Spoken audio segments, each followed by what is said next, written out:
Es...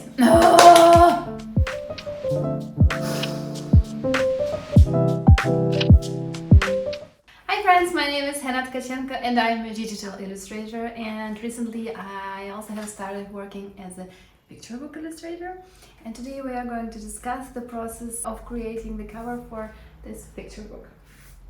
On June 15th, the book titled Bronty's Battle Cry was released. It was written by Hannah Peckham and published by Our Publications Limited, and I had the privilege of illustrating it. It's incredibly exciting for me because it's my first ever picture book, and I am so proud to be a part of this project. So the book revolves around a dinosaur named Bronty who discovers the importance of embracing one's differences and teaches other dinosaurs to stay true to themselves. I highly recommend checking out this book whether you have children or not. It not only boasts a beautiful storyline but also serves a purpose. During the creation of the book, Hannah, the author, faced a difficult situation as her son was diagnosed with acute lymphoblastic leukemia. Hannah is now raising awareness around this illness and contributing to leukemia cure research. Hence, the percentage of the book sales will be donated to Leukemia UK.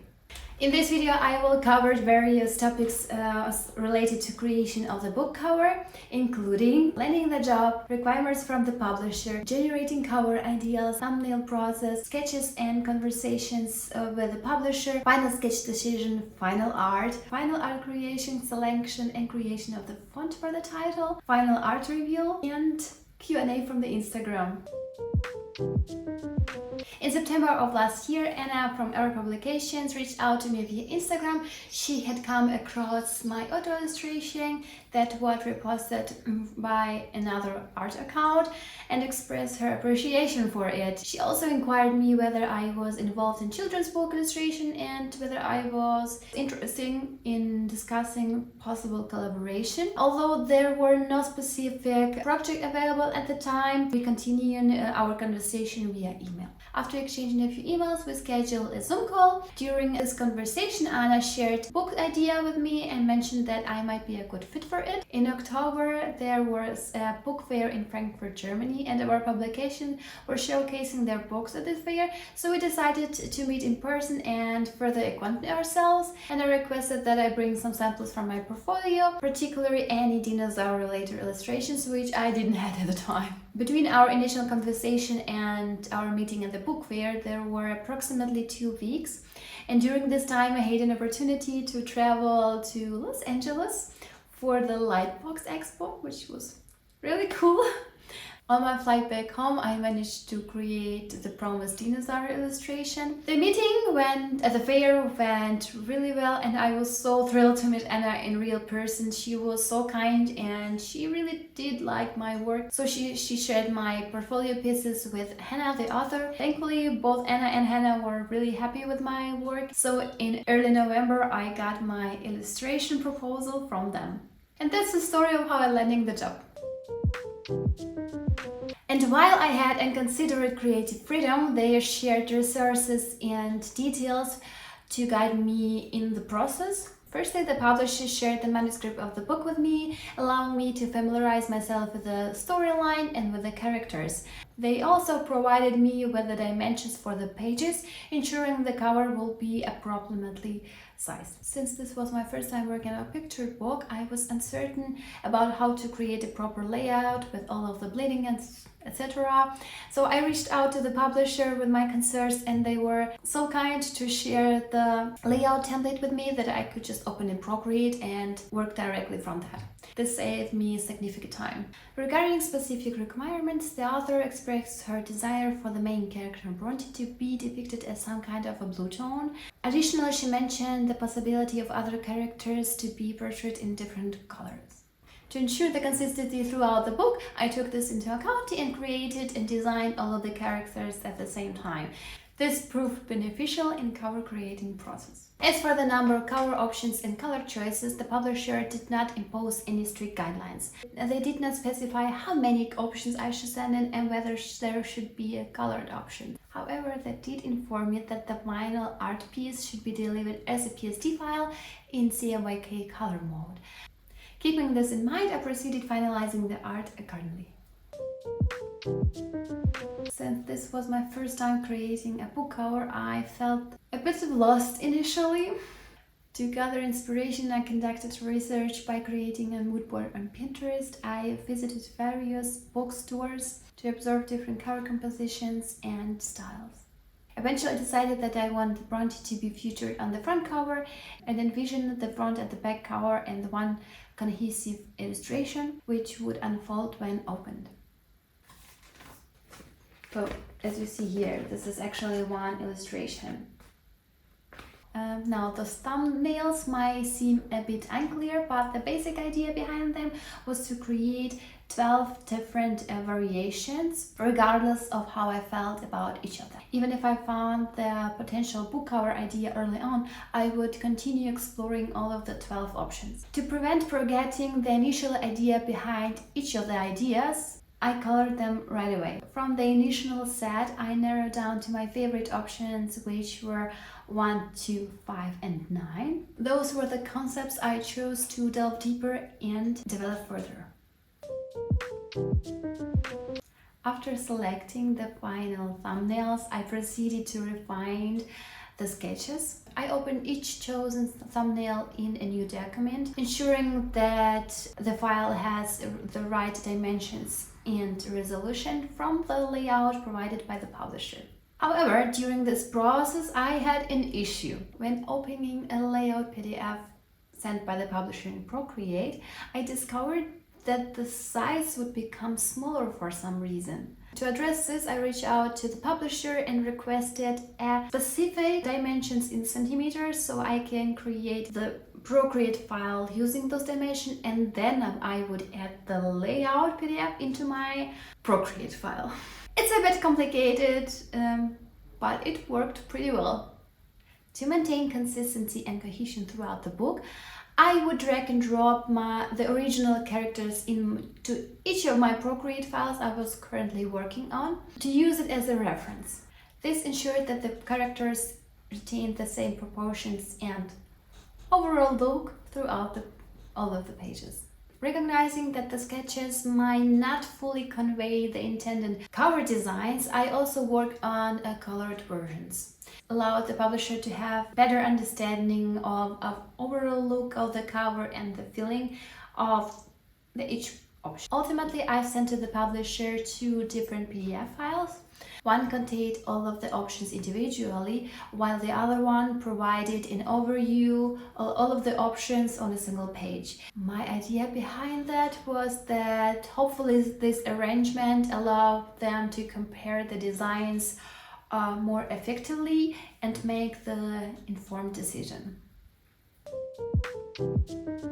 I got the feedback pretty quickly. They liked the version number 3, but they wanted a few changes, like to add some distinct mountains in the background, sky colors from the option 1, as well as to add some flowers like in the version number 1.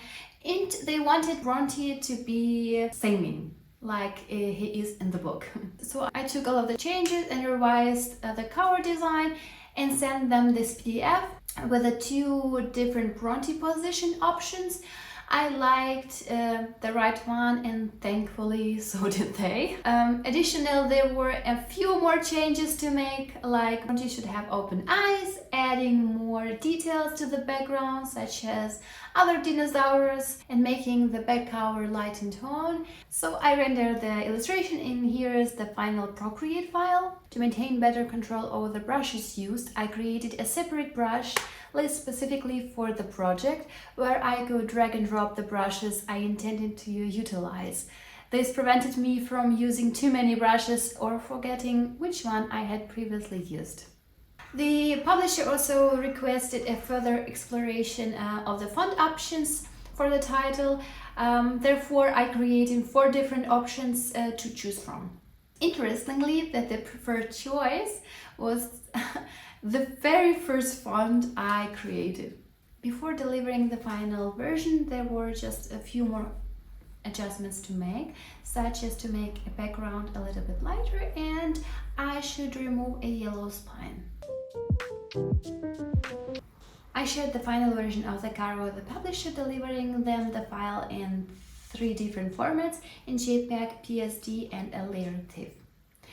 Initially, I was supposed to deliver them the files in CMYK. However, when I converted the RGB file in Photoshop to CMYK, I noticed that all of the layers appear strange.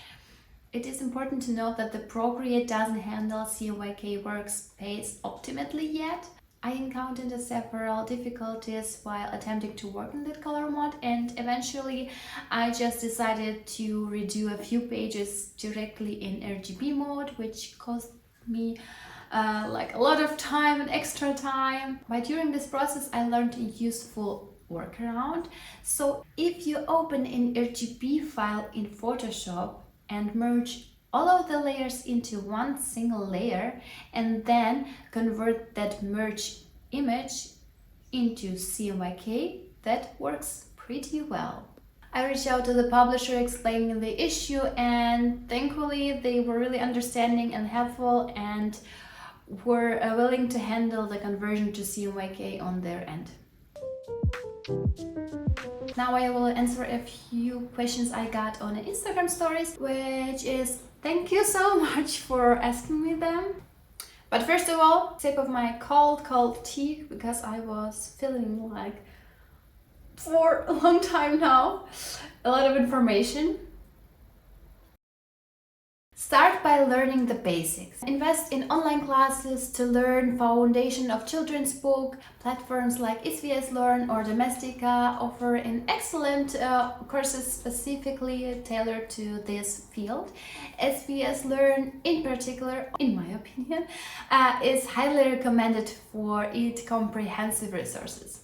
Also, seek free resources. Take advantage of the free information out there in the world. Anusha Said's YouTube channel is a great place to start. She shares like all of the technicalities and insights into a children's book and her own creative process. Build your portfolio. Start creating artwork that showcases your range and preferred style for the children's book illustration, and aim to have a diverse collection of pieces that highlighted your skills and storytelling ability. Also take a look onto other artists' portfolios. Get some inspiration. And while I'm telling you that, I know that my portfolio website is not perfect.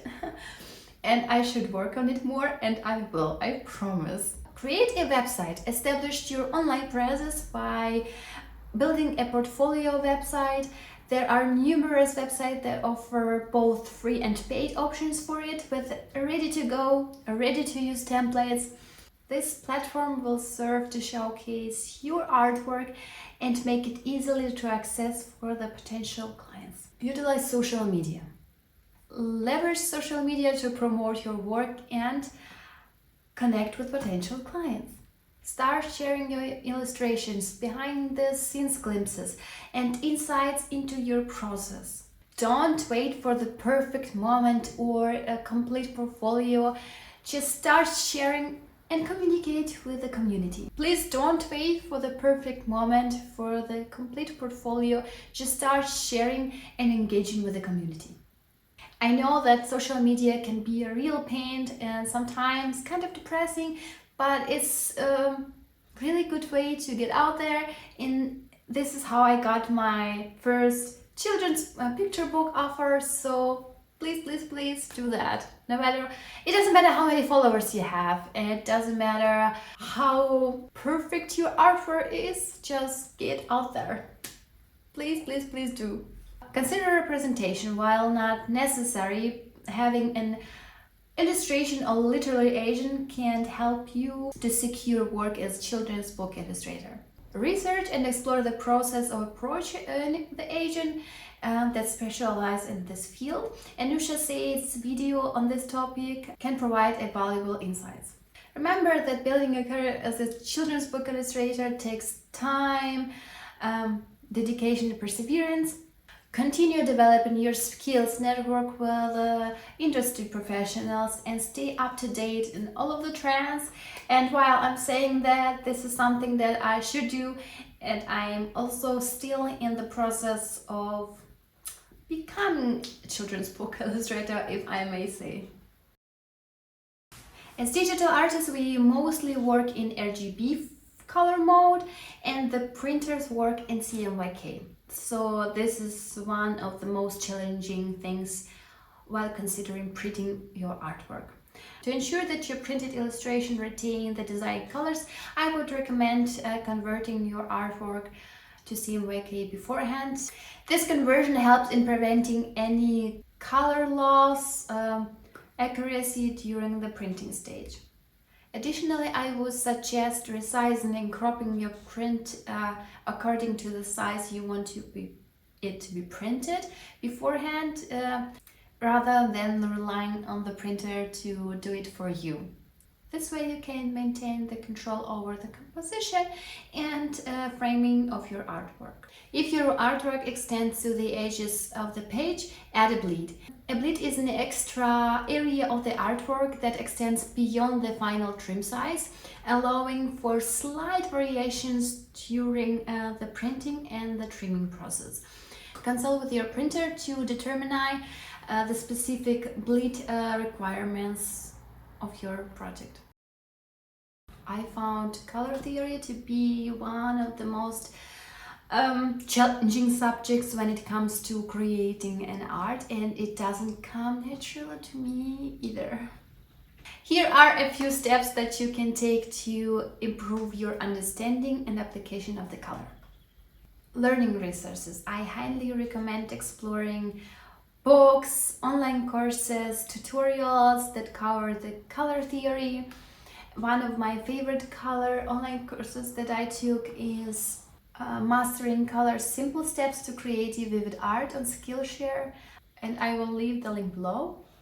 References and inspiration. Please do not hesitate to use references. Look for photos both from your own and from the online sources that you found, as well as artworks by other artists. While it's essential to respect the copyright and not to copy everything from other artists, it is okay, and I even encourage you to learn from other artists and find inspiration in their color choices. Save your favorite color combination and study the other artists' artwork to expand your understanding. Mood boards. Before starting new projects, gather all of the inspiration that you find in one place, like perhaps in Pinterest. Use software like Procreate or any other tool you prefer to use, the eyedropper tool, to sample colors from your inspiration images. This practice will assist you in learning how to identify and create your own color combinations. Remember, mastering color takes time and practice. Don't feel discouraged when it feels challenging at first. With continuous exploration, observation, and experimentation, you will soon learn to develop your own color understanding and be able to create color harmonies and visually pleasing compositions. And that's it for today, everyone. Thank you so much for watching, and as always, if you have any questions, please feel free to leave them in the comment section below. If you enjoyed the video, hit the like button and subscribe to my channel if you haven't already. Bye!